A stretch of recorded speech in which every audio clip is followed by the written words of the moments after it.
Hi, friends. This is a lesson for the Endangered Animal Project, and in this lesson, we are going to focus on what makes a strong persuasive essay. We have been reading the book Don't Let Them Disappear by Chelsea Clinton. For this project, you'll be creating a slideshow presentation with this particular slide, where you're going to write a persuasive essay. In this essay, you'll focus on one or two most important things that humans can do to save your endangered animal. You'll write a paragraph or two supported with facts and evidence from your research. But what should you focus on as you prepare to write this persuasive essay? Take a look at this anchor chart that focuses on how to write an argument. First, you're going to collect evidence that allows you to think through the various sides of an argument. For this particular slide of your project, you're focusing on the biggest thing that we can do to save your animal. So you'll be thinking about what would be good or the pros of that. And then you'd also be considering the cons of that, because often when humans have to make a change in the way that they interact with the environment, there is something that will be lost for humans. So you'll be thinking about that. The next thing is you'll rehearse. You'll rehearse by explaining your position and listing your reasons point by point.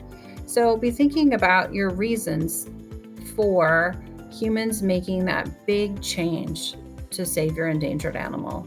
And the second thing about that, and the third thing about that. Next, you'll plan your claim. You'll plan your claim and reasons into boxes and bullet structures. Many fifth graders learned boxes and bullets last year in fourth grade as part of your writing curriculum. Remember, the box is for your main idea, and your bullets are your supporting points. Lastly, you're going to think about your evidence, the evidence you'll use to explain and support your claim. You'll paraphrase by putting that into your own words. Fifth graders, you're not just going to copy and paste from the research. You're going to put it into your own words.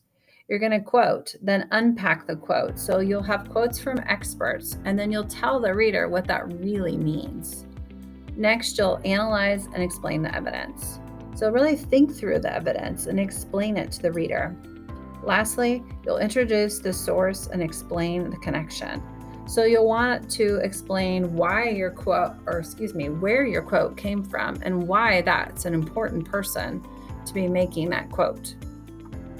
To better understand what your teacher is looking for your persuasive essay that is part of this slideshow, let's look at the rubric for opinion writing for fifth grade. We've done this with many of the units of writing that we've done this year, and it really has helped you understand what I'm looking for. So let's look at the sixth grade level. Remember, we're almost sixth graders. So let's look at the sixth grade level for overall. So it says there, the writer not only staked a position that could be supported by a variety of trustworthy sources, but also built his argument and led to a conclusion in each part of his text. And then for the lead, it says in the sixth grade, or the 4-point area, it says the writer wrote an introduction that helped readers to understand and care about the topic or text.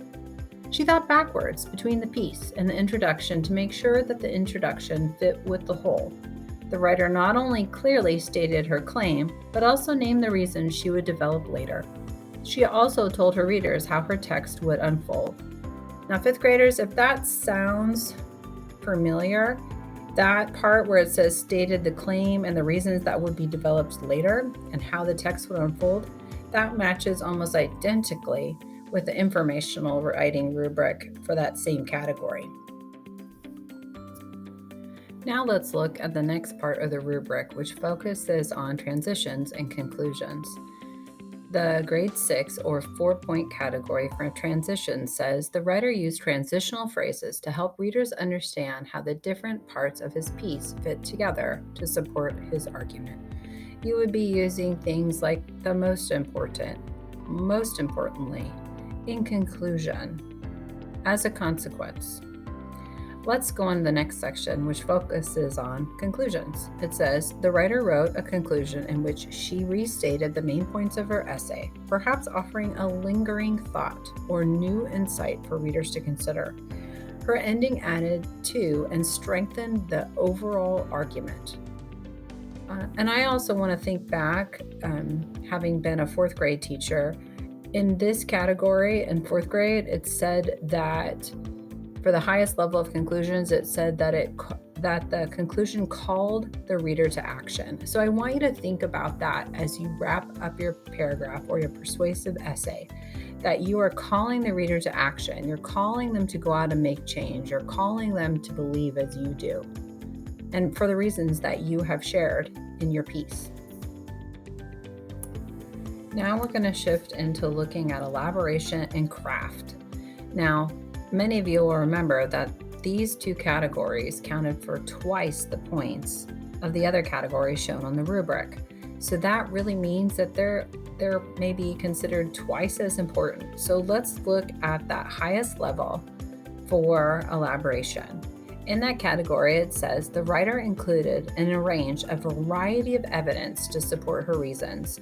The writer used trusted sources and information from authorities on the topic. The writer explained how her evidence strengthened her argument. She explained exactly which evidence supported which point. The writer acknowledged different sides to the argument. So one of the biggest differences between fourth grade and fifth grade writing for opinion is that you are going to acknowledge what the people who are against your particular beliefs might have to say. So if someone were to go against what you're claiming, what would they say?